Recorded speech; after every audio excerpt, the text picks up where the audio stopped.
आज के इस वीडियो में आप सभी लोगों का स्वागत है। इससे पहले हम लोगों ने इस लास्ट वीडियो में हम लोगों ने डिस्कस किया था नेचर ऑफ लाइट, है ना। लाइट के नेचर के बारे में डिस्कस किया था। उसमें हम लोगों ने ये भी डिस्कस किया था कि हाइगन ने लाइट के वेव नेचर को एक्सप्लेन किया। अब वेव नेचर जो वो एक्सप्लेन किया तो उस वेव नेचर में उसने क्या बतलाया कि लाइट जो है वो लॉन्गिट्यूडनल वेव है।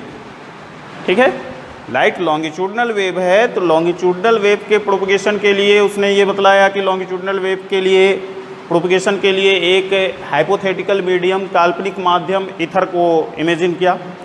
ठीक है, ईथर के इलास्टिसिटी को काफ़ी हाई लिया गया, है ना। ईथर के प्रत्यास्थता को काफ़ी हाई लिया गया और उसके डेंसिटी को काफ़ी लो लिया गया। इससे क्या हुआ कि लाइट का स्पीड मैक्सिमम हो गया। अब कंडीशन इसमें क्या है कि बाद में जब हम लोगों ने पोलराइजेशन, है ना, बाद में हम लोगों ने जब पोलराइजेशन की घटना का पता लगाया तो पोलराइज किसको किया जा सकता है, तो जैसे वेव दो तरह के होते हैं, ट्रांसवर्स और लॉन्गिट्यूडनल। तो पोलराइजेशन केवल ट्रांसवर्स वेव का पॉसिबल है, लॉन्गिट्यूडनल को पोलराइज नहीं किया जा सकता है। तो लाइट चूँकि पोलराइज हो रही है तो इसका मतलब ये हुआ कि लाइट ट्रांसवर्स वेव है, लॉन्गिट्यूडनल नहीं है। तो हाइगन के थ्योरी में जो हम लोगों को बताया गया कि लाइट लॉन्गिट्यूडनल वेव है, वो कंसेप्ट रॉन्ग हो गया। अब हम लोग ये जान रहे हैं कि लाइट ट्रांसवर्स वेव है। अब लाइट ट्रांसवर्स वेव है, ये तो हम लोगों ने पिछले क्लास में डिस्कस किया था। अब जो हम लोग यहाँ पर डिस्कस करने जा रहे हैं वो हम लोग एक टॉपिक डिस्कस करेंगे यहाँ पर, वेव फ्रंट। वेव फ्रंट, ठीक है। ये वेव फ्रंट क्या है, ठीक है, हिंदी में इसको तरंगराग बोलते हैं। तो तुम लोग ये इमेजिन करो कि जैसे हम लोग पानी में कोई डिस्टरबेंस प्रोड्यूस करते हैं, है ना, या पानी में मान लो कि एक छोटा सा पत्थर गिरा देते हैं या किसी चीज़ से उसमें वाइब्रेशन प्रोड्यूस करते हैं, तो पानी में जो वेव होता है वो किस तरह का होता है, ज़रा सा ये कल्पना करो। जैसे मान लो कि ये पॉइंट है जहाँ हम लोगों ने वाटर के सरफेस को टच किया। अब क्या होगा, यहाँ वेव प्रोड्यूस होगा। अब ये जो वेव प्रोड्यूस होता है इसको हम लोग कुछ इस तरह से दिखा दें। ये हमने एक सॉलिड लाइन दिखाया, ये है डॉटेड लाइन। अब ये डॉटेड लाइन क्या है और सॉलिड लाइन क्या है वो हम थोड़ी देर में अभी डिस्कस करते हैं।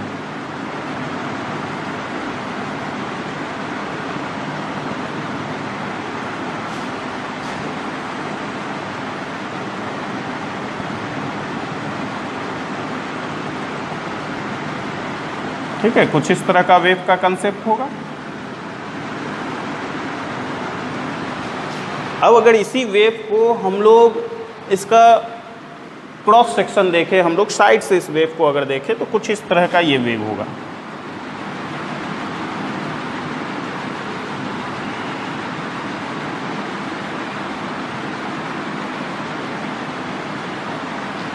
ठीक है, ये जो सॉलिड लाइन है ये क्रेस्ट को रिप्रेजेंट कर रहा है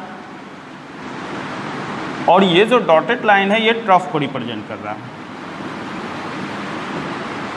ठीक है, ये डॉटेड लाइन और ये सॉलिड लाइन इस फिगर में देखो, है ना। ये सॉलिड लाइन क्रेस्ट को हिंदी में बोलते हैं हम लोग स्ट्रिंग और ट्रफ को हम लोग बोलते हैं गर्द। तो इसको रिप्रेजेंट कर रहा है। अब देखो ध्यान दो, तुम लोगों को इससे पहले वेव एंड ऑसिलेशन में पढ़ाया गया होगा, जैसे ये हाफ साइकिल और ये हाफ साइकिल, है ना, दोनों हाफ साइकिल मिलकर कंप्लीट साइकिल। अब जब ये दोनों हाफ साइकिल मिलकर कंप्लीट साइकिल होगी तो क्या होगा कंडीशन, जैसे बहुत सा वेव ले लो यहाँ,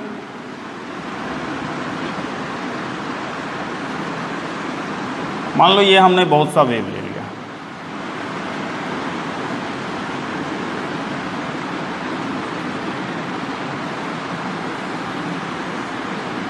अब इस वेव में जिस पार्टिकल का पोजीशन यहाँ होगा,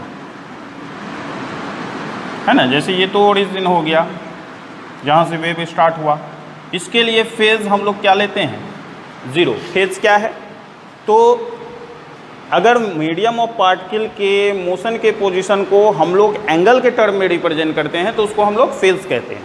ठीक है, अगर हम लोग माध्यम के कण के स्थिति को कोण में, एंगल में व्यक्त करते हैं तो उसको कहा जाता है फेज़। हिंदी में हम लोग इसको बोलते हैं कला। ठीक है, तो अब स्थिति यहाँ पर क्या होगी कि जैसे ये फेज 0 डिग्री, यहाँ भी ये फेज 0 डिग्री, यहाँ भी ये फेज 0 डिग्री इन पार्टिकल्स के लिए। मान लो इसके बाद दूसरा जो पार्टिकल जहाँ पर मैक्सिमम डिस्प्लेसमेंट है ना, मैक्सिमम डिस्प्लेसमेंट वाले पोजीशन पे पार्टिकल का फेज होता है π/2। ये जो पोजीशन होगा यहाँ पर पार्टिकल का फेज होता है पाई, ये पोजीशन में पार्टिकल का फेज होता है 3π/2।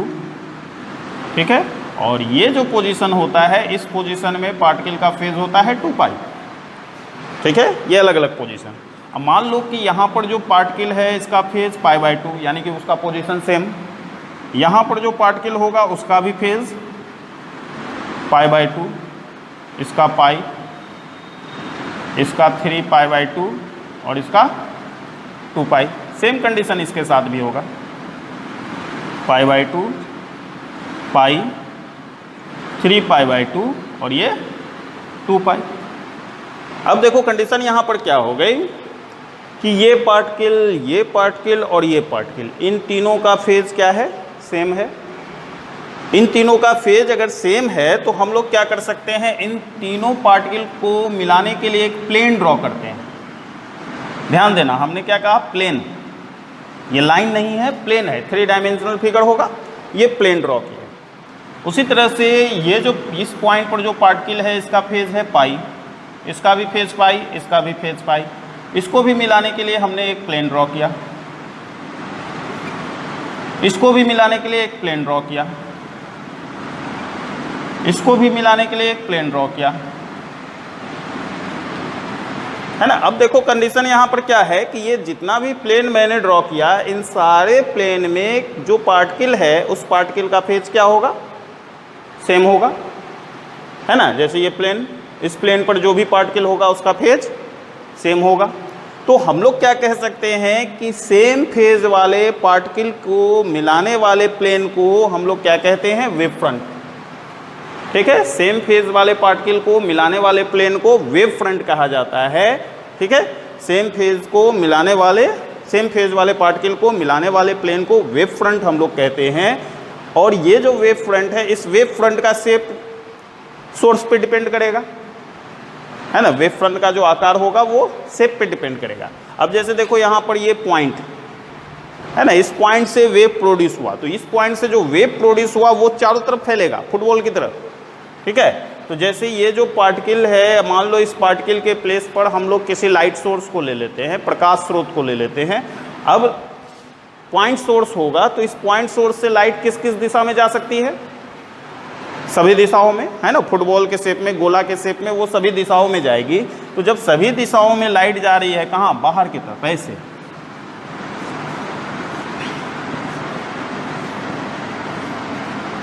ठीक है, और हम लोगों ने क्या किया कि सेम फेज वाले पार्टिकल, अब देखो इस फिगर से अगर कंपेयर करो तो जैसे ये क्रेस्ट और ये क्रेस्ट पर जितना भी पार्टिकल है सबका फेज सेम।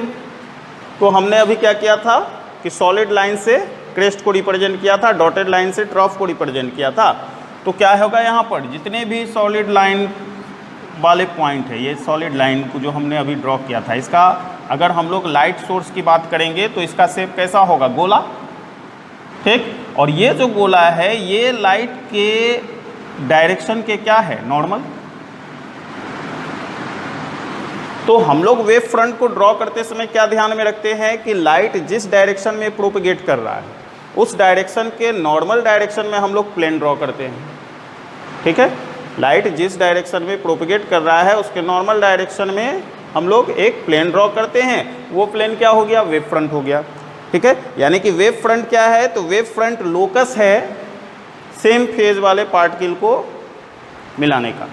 ठीक है, तो सेम फेज वाले पार्टिकल को, सेम फेज में वाइब्रेट करने वाले पार्टिकल का जो लोकस होगा वही लोकस क्या कहलाएगा, वेव फ्रंट कहलाएगा। तो अगर तुम लोगों को अगर परिभाषा लिखना होगा, डेफिनेशन लिखना होगा, तो क्या लिखेंगे हम लोग, तो wave front are the plane on which all particles have same phase difference या सेम फेज, है ना। तो वेव फ्रंट क्या है, वेव फ्रंट एक प्लेन है जिस पर सभी पार्टिकल का फेज सेम होता है। ठीक है। या हम लोग ऐसे भी कह सकते हैं, सेम फेज वाले पार्टिकल को मिलाने वाले प्लेन को हम लोग वेव फ्रंट कहते हैं, ठीक है। क्लियर है? तो वेव फ्रंट क्या होगा? तो वेव फ्रंट सेम फेज वाले पार्टिकल को मिलाने वाले प्लेन को वेव फ्रंट कहते हैं। ध्यान देना, यहाँ बार बार मैं कह रहा हूँ प्लेन, ये लाइन नहीं है, ये प्लेन है, तल है, ठीक है। अब जैसे ये लाइट हम लोगों ने दिखाया, पैरेलल लाइट है, पैरेलल लाइट है, वेव फ्रंट का शेप कैसा है? प्लेन, समतल। यहाँ पर क्या होगा? पॉइंट सोर्स है, पॉइंट सोर्स है तो वेव फ्रंट का शेप कैसा होगा? स्फेरिकल, गोला। अगर यही सोर्स कैसा होगा? लीनियर, तो वेव फ्रंट का शेप कैसा हो जाएगा? सिलेंड्रिकल। तो वेव फ्रंट को ड्रॉ करने का, वेव फ्रंट को दिखाने का या खींचने का सिंपल सा मेथड ये है कि जो भी सोर्स है लाइट का, उस सोर्स से लाइट के डायरेक्शन को रे के फॉर्म में दिखा दो, ठीक है। और उसके नॉर्मल डायरेक्शन में जो भी प्लेन होगा वही वेव फ्रंट होगा, ठीक है। तो वेव फ्रंट क्या है, समझ में आ गया? वेव फ्रंट क्या है? सेम फेज वाले पार्टिकल को मिलाने वाले प्लेन को हम लोग वेव फ्रंट कहते हैं। अब इस वेव फ्रंट का शेप कैसा होगा वो हम लोग देखते हैं।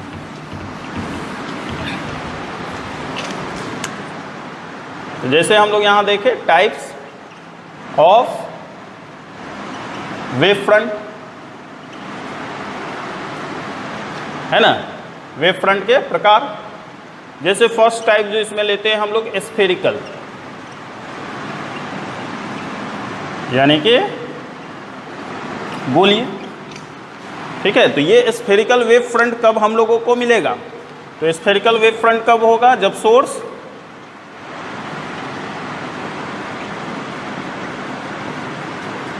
कैसा होगा? पॉइंट, है ना, या पॉइंट सोर्स कह सकते हैं।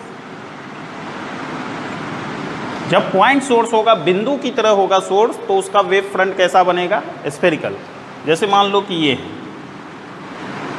है ना, ये कोई लाइट सोर्स है, एक छोटा सा कोई लाइट हम लोग जला दिए, इससे जो लाइट गुजरेगा वो क्या होगा? सभी दिशाओं में।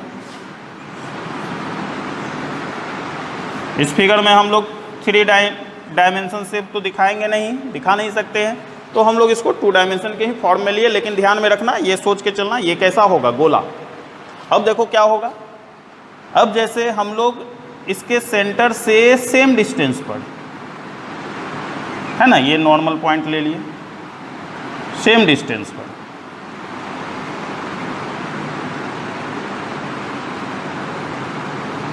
और इस सेम डिस्टेंस वाले पॉइंट को आपस में हम लोग मिला दिए। तो ये जो पॉइंट मिला है, तो हम लोगों को ये एक स्फेरिकल शेप मिलेगा, एक गोला मिलेगा, स्फेरिकल, ठीक है। तो ये जो गोला हुआ, यही क्या हो गया? वेव फ्रंट हो गया। उसी प्रकार से इसके बाद कुछ डिस्टेंस पर हम लोग और भी पॉइंट दिखा देते हैं, वो भी नॉर्मल।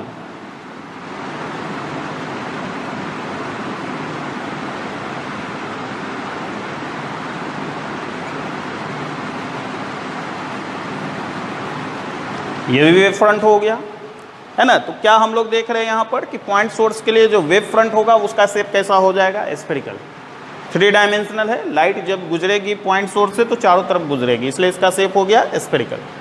दूसरा जो शेप हम लोगों के पास है वो है सिलिंड्रिकल,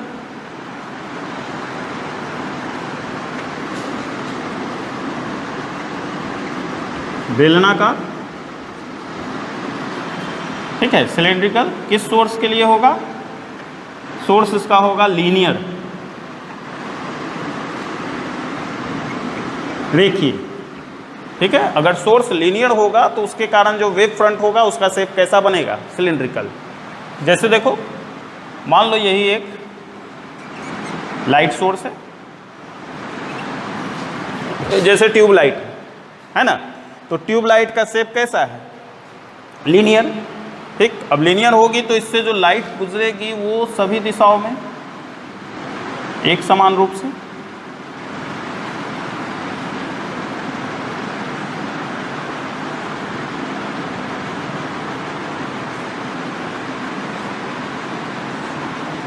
ठीक है। ये आगे ऐसे भी होगी, ऐसे भी होगी, ऐसे भी, ऐसे भी,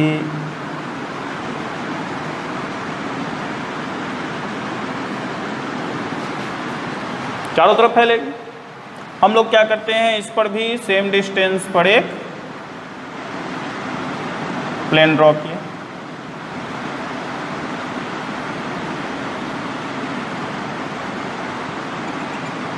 तो ये जो प्लेन हम लोगों ने ड्रॉ किया, यही प्लेन क्या हो जाएगा, वेव फ्रंट हो जाएगा। तो लाइट सोर्स अगर लीनियर होगी तो वेव फ्रंट का शेप होगा सिलेंड्रिकल।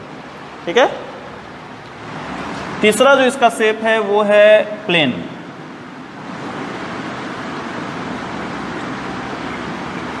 समतल। ठीक है। ये किस तरह के सोर्स के लिए होगा, तो इसके लिए सोर्स होगा एट इनफाइनाइट,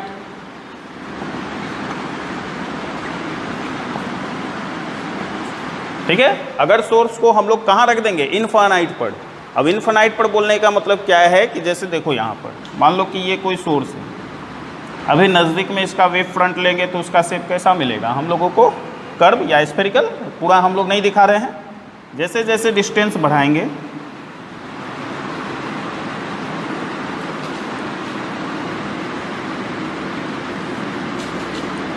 है ना, जैसे जैसे डिस्टेंस बढ़ाएंगे वैसे वैसे ये क्या होता चला जाएगा, सीधा होता चला जाएगा। अब सीधा होता चला जाएगा तो अगर कोई पॉइंट सोर्स इनफाइनाइट पर हो तो उसके लिए जो वेव फ्रंट का शेप हो जाएगा वो कैसा हो जाएगा, प्लेन। तो हम लोग इसको ऐसे दिखा सकते हैं,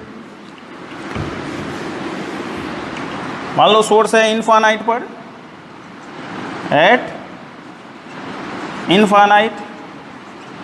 अब इससे जो लाइट आ रही है ये लाइट है कुछ इस टाइप से,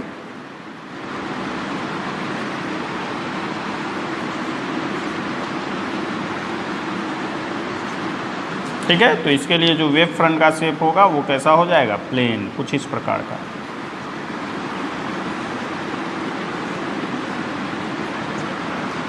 ठीक है। तो अलग अलग लाइट सोर्स के कारण वेव फ्रंट का शेप अलग अलग होगा, उसी को हम लोगों ने टाइप में बांट दिया। जैसे पॉइंट सोर्स के लिए स्फेरिकल, लीनियर सोर्स के लिए सिलेंड्रिकल, और अगर सोर्स को इनफाइनाइट पर रखेंगे तो प्लेन। क्लियर है। अब देखो कुछ और भी शेप है वेव फ्रंट का जो कभी कभी पूछ देता है ऐसे एग्जाम में, तो उसको ध्यान में रखना है। तो ड्रॉ करने का मेथड, कंसेप्ट दिमाग में सेट रखो, जो जिस डायरेक्शन में लाइट प्रोपगेट करेगा उसके नॉर्मल डायरेक्शन में लेना है। ठीक है। अब नॉर्मल डायरेक्शन में कैसे हम लोग लेते हैं जरा सा देखो इसमें। जैसे हम लोग अलग अलग शेप लेते हैं यहाँ, different shapes of wave front, है ना। वेव फ्रंट का विभिन्न आकार या आकृति कर दो, है ना। शेप मीन्स, अब देखो जरा यहाँ पर, जैसे हम लोग लेते हैं यहाँ रिफ्लेक्टेड वेव फ्रंट। रिफ्लेक्शन कहाँ से होती है, रिफ्लेक्टेड मीन्स परावर्तित। अब रिफ्लेक्शन के लिए हम लोगों को चाहिए मिरर। अब जैसे प्लेन मिरर है ये, मान लो इस प्लेन मिरर पर ये पैरेलल लाइट इंसिडेंट हुआ। अब ये लाइट क्या होगा, मिरर से रिफ्लेक्ट भी हो जाएगा। अब इस वेव फ्रंट को दिखाने के लिए हम लोग क्या कर सकते हैं, इस प्लेन पर, इस इंसिडेंट लाइट पर एक नॉर्मल ड्रॉ किए, है ना। ये एंगल, ये एंगल, ये एंगल 90 डिग्री। उसी तरह से रिफ्लेक्टेड लाइट पर भी एक नॉर्मल ड्रॉ कर दिए, ए डैश बी डैश, ये भी नॉर्मल, ये भी नॉर्मल। अगर हम लोग मिरर की बात करते हैं तो जैसे ये कॉनकेव मिरर, मान लो ये पैरेलल लाइट इंसिडेंट हुआ, ये लाइट रिफ्लेक्ट होकर फोकस होगा किसी पॉइंट पर। यहाँ हम लोग एक वेव फ्रंट या एक प्लेन ड्रॉ कर दिए, ए बी, लाइट के नॉर्मल। उसी तरह से इस पॉइंट पर भी लाइट के नॉर्मल एक प्लेन को ड्रॉ कर देना है, कुछ ऐसा शेप होगा। ये हो गया ए डैश बी डैश। अगर हम लोग बात करते हैं कन्वेक्स मिरर की,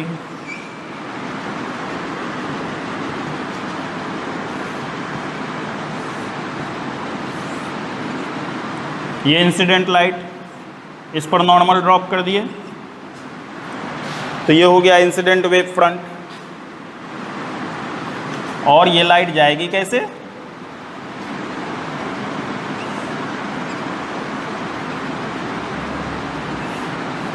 इस प्रकार से, इस पर नॉर्मल ड्रॉप कर देना है।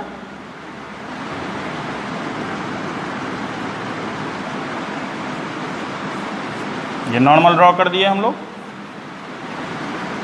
ए डैश बी डैश, ठीक है। Here A B incident wave front and A dash B dash reflected wave front। ठीक है, तो कैसे ड्रॉ किया गया समझ में आ गया। ये है रिफ्लेक्टेड वेव फ्रंट। अब इसी तरह से हम लोग ड्रॉ करेंगे refracted wave front.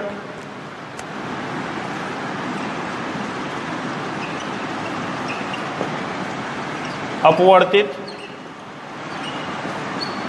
Wave front.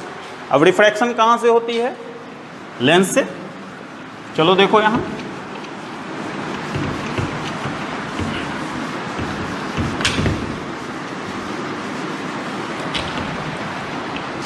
जैसे हम लोग यहाँ पर लेते हैं ये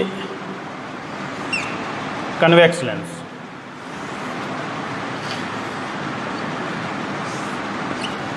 कन्वेक्स लेंस क्या करेगा, पैरेलल लाइट को कन्वर्ट्स करेगा। इस पॉइंट पर नॉर्मल ड्रॉ कर दो ए बी, और इन सभी रेज पर हम लोग नॉर्मल पॉइंट ले लेते हैं सेम डिस्टेंस पर।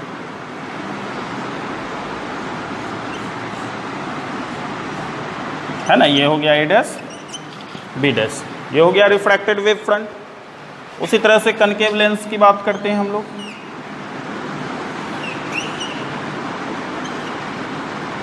कनकेव लेंस में क्या होगा,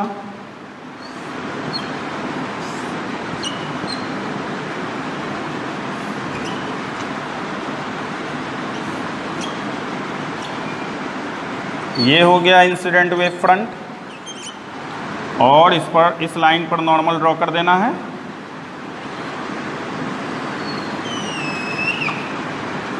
ए डैश बी डैश, ये हो गया रिफ्रैक्टेड वेव फ्रंट। एक इसी तरह से यहाँ देखो, ये प्रिज्म के केस में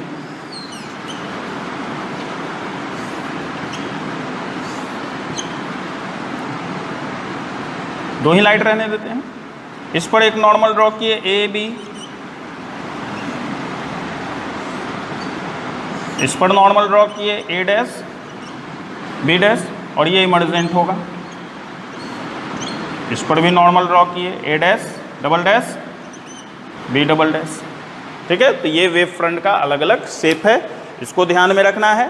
ठीक है, वेव फ्रंट का शेप कभी कभी क्वेश्चन में पूछ देता है, तो कन्फ्यूज़न वाली कोई बात नहीं है। ध्यान में ये रखना है कि रे जिस डायरेक्शन में होगा उसके नॉर्मल प्लेन ड्रॉ कर देना है। ठीक है, नॉर्मल प्लेन ड्रॉ कर देंगे तो हम लोगों को वेव फ्रंट का अलग अलग शेप मिल जाएगा। ठीक है, तो इसको नोट कर लेना है।